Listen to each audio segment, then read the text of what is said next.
और अब खबर दतिया से सामने आ रही है, जहां पर दतिया उपचुनावों को लेकर सियासी संग्राम छिड़ा हुआ है। कांग्रेस के पूर्व विधायक राजेंद्र भारती की सदस्यता रद्द होने के बाद से यह सियासी संग्राम अब छिड़ गया है। दरअसल दतिया में उपचुनाव को लेकर सियासी संग्राम 30 जुलाई को होगा। दतिया में उपचुनाव 3 अगस्त को मतदान का रिजल्ट आएगा। मेरा दायरा फिक्स है। नहीं मेरा उनको तो मैं फॉलो करता हूँ देश के लेवल पे। इसके अलावा हराकर राजेंद्र भारती ने अपनी जगह बनाई थी, लेकिन बैंक फ्रॉड के चलते उनकी सदस्यता रद्द हुई। राजेंद्र भारती की सदस्यता रद्द होने पर अब उपचुनाव है। कांग्रेस के पूर्व विधायक थे राजेंद्र भारती। कांग्रेस और बीजेपी ने नहीं उतारे अब तक उम्मीदवार। ये भी बड़ा सस्पेंस बना हुआ है कि इतना समय हो गया है, कांग्रेस और बीजेपी ने अभी तक अपने उम्मीदवारों का नाम भी सामने नहीं रखा है, ना तो मैदान में उतारे हैं।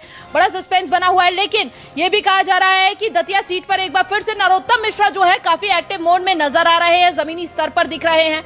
हो सकता है एक बार फिर से बीजेपी जो है नरोत्तम मिश्रा को चांस देती हुई नजर आए, लेकिन कांग्रेस की ओर से अभी तक कोई हलचल देखने को नहीं मिल रही है। यानी कि अगर उम्मीदवार उतरते हैं एक बार फिर इस सीट पर दोनों की ओर से, तो ये मुकाबला फिर टक्कर का होता हुआ नजर आएगा। कांटे की टक्कर का यह मुकाबला रहने वाला है। राजेंद्र भारती की सदस्यता रद्द होने पर यह उपचुनाव है। बैंक फ्रॉड के चलते सदस्यता रद्द हुई थी। कांग्रेस विधायक की सदस्यता रद्द होने के बाद 2 साल से अधिक सजा मिलने पर सदस्यता खत्म हो गई। कांग्रेस विधायक राजेंद्र भारती की सदस्यता खत्म हो गई है और इसी को लेकर यहां पर उपचुनाव। लेकिन ना तो कांग्रेस ने और ना ही बीजेपी ने अभी तक अपने उम्मीदवारों का चेहरा सामने रखा है, ना नाम सामने आए हैं।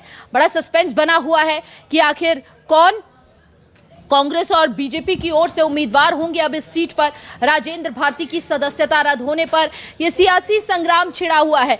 लेकिन दूसरी ओर बड़ा दिलचस्प जो तस्वीरें बन रही हैं दतिया से, वो ये भी है कि नरोत्तम मिश्रा लगातार एक्टिव मोड में वहां पर नजर आ रहे हैं एक बार फिर से।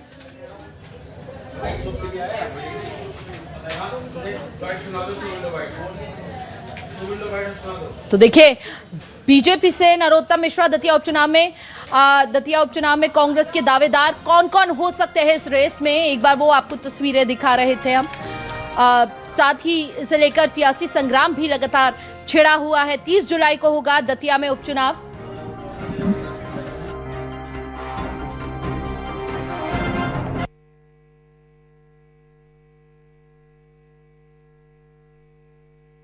देखिए, कांग्रेस के पास तो कार्यकर्ताओं का भी अभाव है और प्रत्याशियों का भी। और ये कौन सी कांग्रेस है जो चुनाव लड़ेगी? जीतू पटवारी कांग्रेस, दिग्विजय कांग्रेस, अरुण यादव कांग्रेस, पहले कांग्रेस आपस में तय कर रहे। भारतीय जनता पार्टी पूरी संगठनात्मक क्षमता और सरकार की उपलब्धियों के साथ इस चुनाव को ऐतिहासिक तरीके से जीतेगी। जहां तक प्रत्याशी चयन का विषय है, संसदीय दल और हमारा नेतृत्व उचित समय पर वो निर्णय लेगा। पर भारतीय जनता पार्टी का हर कार्यकर्ता इस चुनाव को ऐतिहासिक तरीके से जीतने के लिए उत्सुक है। हमें पूरा विश्वास है कि दतिया की जनता भी हमारी सरकार के विकास कार्यों पर एक ऐतिहासिक जनादेश हमें देगी। से पहले भी कहा था और आज भी कह रहा हूँ, कांग्रेस पूरी मजबूती के साथ चुनाव लड़ेगी और इस सीट को हम जीतेंगे। नरोत्तम जी आपसे कह रहे कि मीडिया में कह रहे हैं? वो मीडिया में कह रहे हैं तो मैं नरोत्तम जी को लगता है कि चुनाव के अंदर इस बात का जवाब दूंगा कि प्रत्याशी भी खड़ा होगा, चुनाव भी कैसे जीतेंगे। और बाकी नरोत्तम जी के बारे में मालूम है आपको कि एकल भोजन को लेके बड़े प्रसिद्ध है। तो एकल भोजन दतिया में बंद होगा कि नहीं, ये बता रहे थे। सर, प्रत्याशी कब ऐलान होगा? जल्द होगा या फिर आखिरी समय पर? 100 के चुनाव के पहले और 16 जुलाई को वापसी की तारीख है। ठीक है।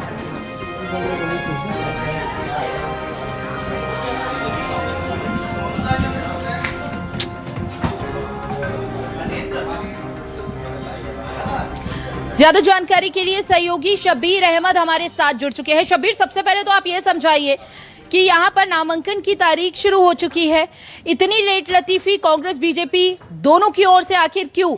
उम्मीदवारों को लेकर कोई असमंजस दोनों में?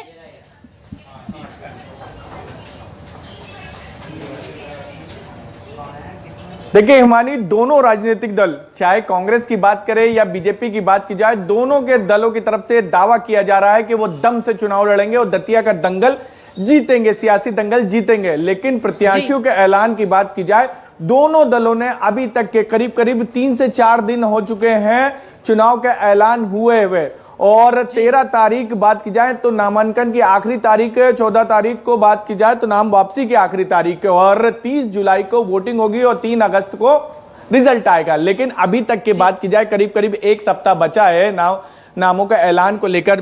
दोनों पार्टियों की बात की जाए तो 13 तारीख आखिरी है। लेकिन इन सब के बीच जो आपका सवाल था कि आखिर क्या दिक्कतें आ रही है, क्या राजनीतिक समीकरण नहीं बैठ पा रहे हैं, तो कांग्रेस के अंदर सबसे पहले बात कर लेते हैं, क्योंकि वहां एक अनार 100 बीमार वाले हालात हैं, क्योंकि कई नेताओं ने खुलकर दावेदारी जता दी है।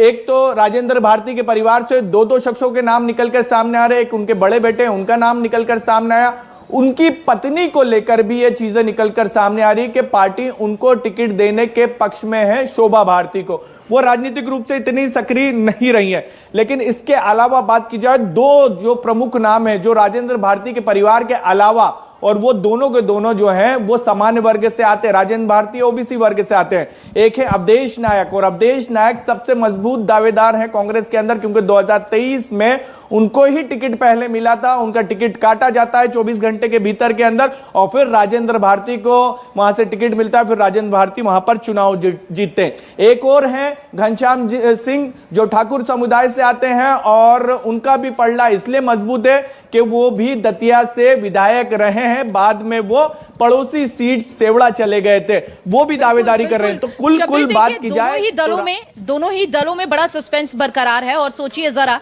कि अभी उम्मीदवारों के नाम में ही स्पष्टता नहीं हो पा रही है। जैसे ही उम्मीदवार ये मैदान में उतारेंगे तो कितनी जोरदार कांटे की टक्कर यहां पर देखने को मिलेगी। हालांकि ये भी बड़ा दिलचस्प हो जाएगा, क्योंकि परिवारवाद का दंश जो है हमेशा से कांग्रेस ने झेला है। कौन सा उम्मीदवार कांग्रेस मैदान में उतारेगी, ये देखना भी बड़ा दिलचस्प होगा। बहुत बहुत शुक्रिया शबीर, आप बने रहिए, आपसे आगे भी खबरों में हम अपडेट लेते रहेंगे।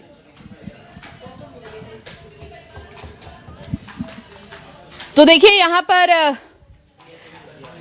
दतिया में उपचुनाव को लेकर सियासी संग्राम जरूर छिड़ा हुआ है, लेकिन अंदरूनी सस्पेंस चर्चाएं लगातार जारी है। अभी तस्वीर साफ नहीं हो पा रही है कि कौन मैदान में उतरेगा, लेकिन इस रेस में कई नाम सामने आ रहे हैं दोनों ही दलों की ओर से।